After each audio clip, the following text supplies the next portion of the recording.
now that our love has capsized.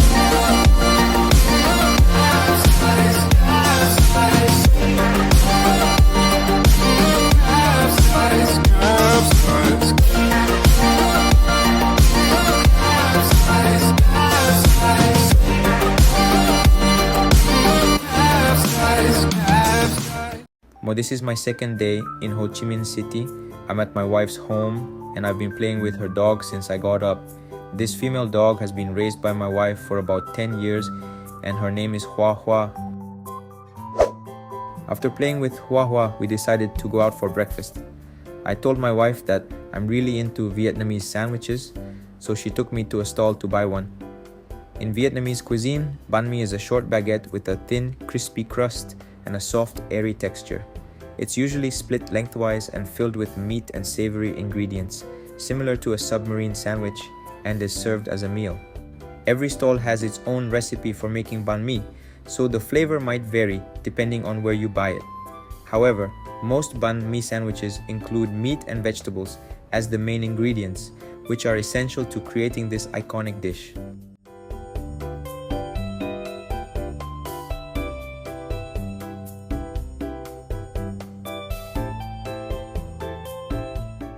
This time, I'm truly enjoying an authentic banh mi in Vietnam.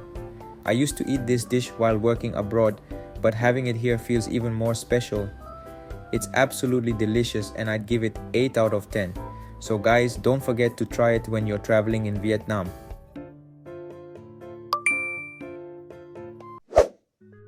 Because it has been raining non-stop today, we couldn't go out in the afternoon. After the rain stopped, I rode a motorbike and took my wife for a stroll around the city. I've noticed that Vietnamese people seem to prefer motorbikes over cars as there are far more motorbikes on the road. The streets are crowded and full of lights, creating a very warm and lively atmosphere. However, if it's your first time riding a motorbike or driving in Vietnam, be prepared for a real test of your driving skills. The roads are extremely crowded and traffic rules can be quite unpredictable here.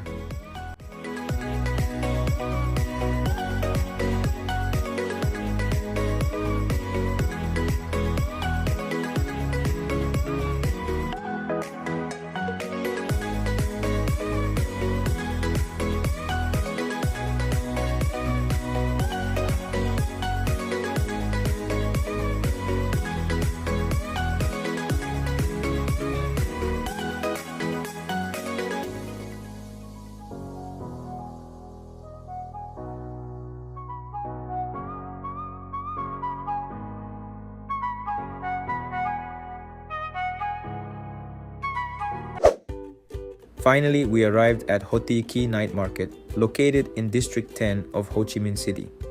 Having visited several night markets before, I must say this one is my favorite. As usual, you'll see locals sitting on tiny chairs, enjoying their food while chatting with friends, creating a lively and cozy atmosphere. Most of the stalls here sell local foods, beverages, snacks, seafood, and even cell phone accessories. So make sure to come with an empty stomach and be ready to indulge in these delicious cuisines.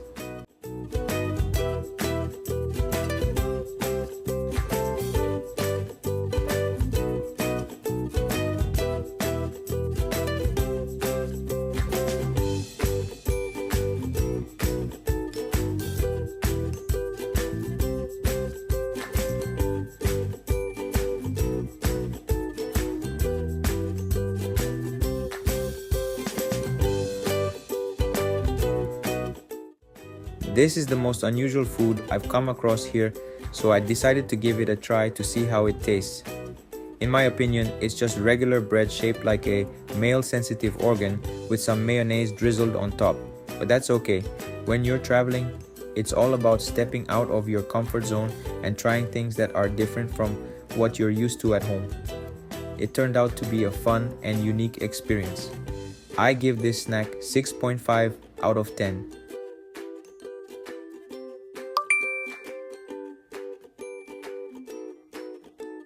The next stall we visited was one selling crab meat soup.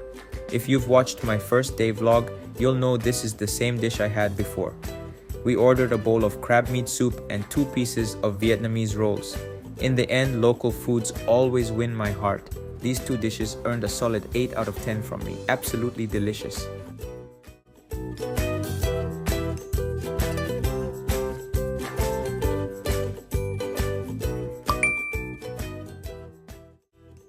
Here's another thing I found really weird. I noticed some bottle of beverages constantly shaking in a steel bucket, which made me curious. So I decided to buy one to see what was going on. I was curious about why the Coca-Cola turned into a slushie after being poured out. After some research, I learned that it happens because opening a bottle of super cooled Coca-Cola or shaking it releases pressure, causing the dissolved CO2 to form bubbles. These bubbles create nucleation sites, which trigger the rapid formation of ice crystals in the liquid. From a flavor perspective, this type of beverage isn't really any more special than others, but it's quite interesting to experience something different and learn about how it works. It turned out to be a 7 out of 10. By the end of this, I was still hungry, so she took me to a stall to try a local dish called ban sio. It's a savory fried pancake made from rice flour, water, and turmeric powder, and can also be called a Vietnamese crepe. Common fillings include pork, prawns, diced green onions, mung beans, and bean sprouts. Ban sio is often served with side dishes, typically including leafy greens like lettuce or perilla leaves. For me, it's a highly recommended dish to try while in Vietnam. I'd give it a 7.5 out of 10.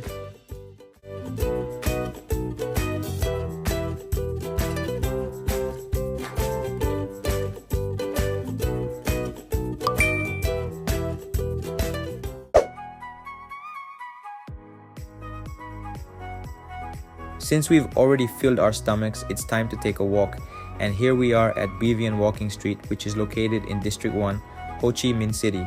This spot is totally worth visiting if you're a nightlife enthusiast. You can check out bars and clubs, enjoy a beer, sing your heart out, or simply soak in the lively atmosphere. Bar staff often step outside to invite passers-by to grab a drink. This place is extremely crowded, so make sure to keep your valuables secure in your bag to avoid any unwanted issues.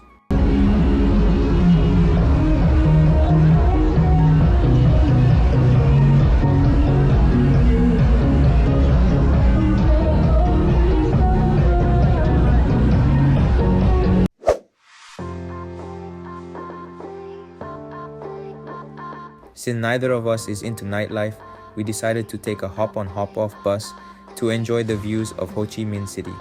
Tickets can be booked through Klook, the official website, or purchased directly at the bus stop. I'll include the official website link in the description box for convenience.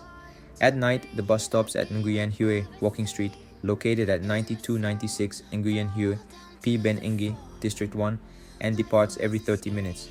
The entire loop lasts approximately 1 hour, making it a fantastic way to explore the city at night.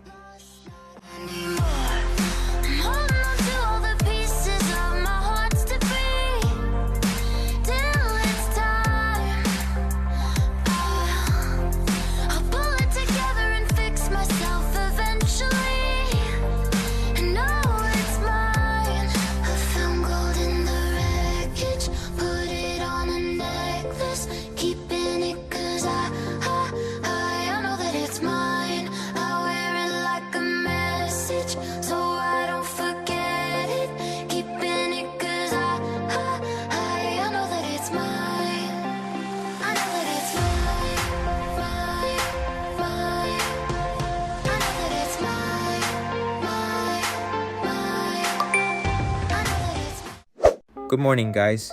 Today is my last day in Ho Chi Minh City, and as usual, we prefer eating local street food over dining at restaurants. This morning, we're having hủ tiếu, or Vietnamese dried noodles, at a small stall near my wife's home.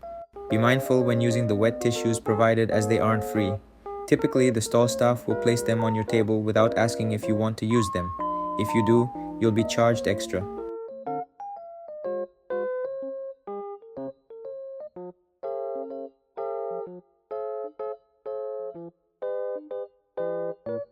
Hủ tiếu often features a mix of rice noodles and egg noodles, offering a delightful contrast in texture. The dish is typically topped with a variety of savory meats such as char siu, Chinese BBQ pork, shrimp, and minced pork. perfect for those who love a bit of everything. It's usually served with a side of hot aromatic broth to enjoy between bites. I absolutely love this dish and would confidently rate it a perfect 10 out of 10.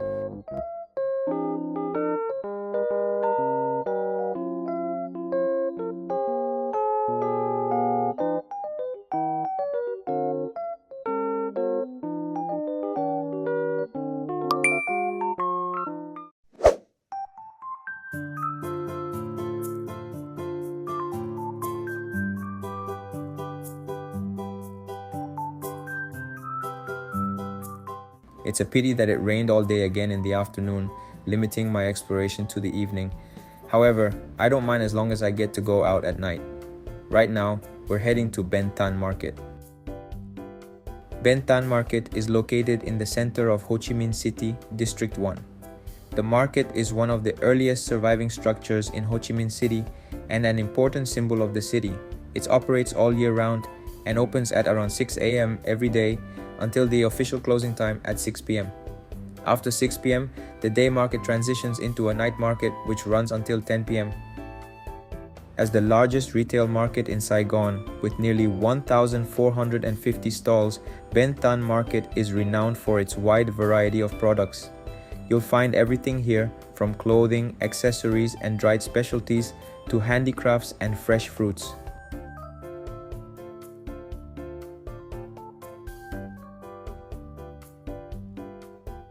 Since I'm feeling a bit hungry, we decided to grab some food first. My wife and I chose to have Vietnamese rolls again to temporarily fill up our stomachs. From what I've learned from my wife, these rolls are a little more expensive than outside versions and taste just okay. I'd rate them 7 out of 10.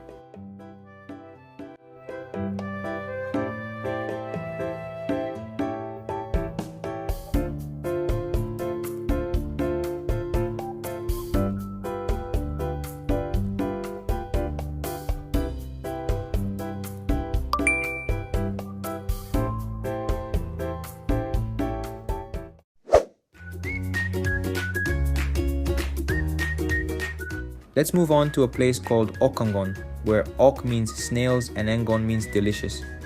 This is actually a common dish in Vietnam and can often be found as street food. However, for me, I'd call it a hidden gem because it's incredibly tasty and made with authentic Vietnamese ingredients and sauces.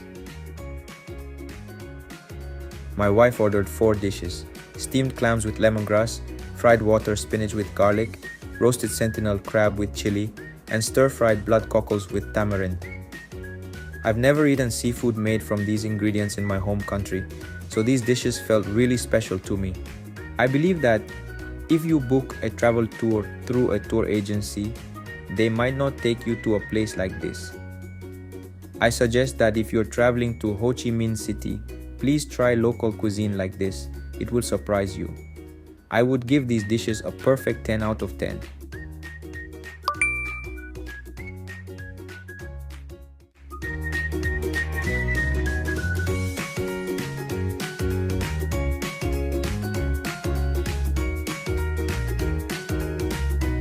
By the end of the day, I have to say that Ho Chi Minh City is truly a fascinating place, especially the local cuisine. It gives you a completely different environment compared to my home country, even though we're both in Southeast Asia.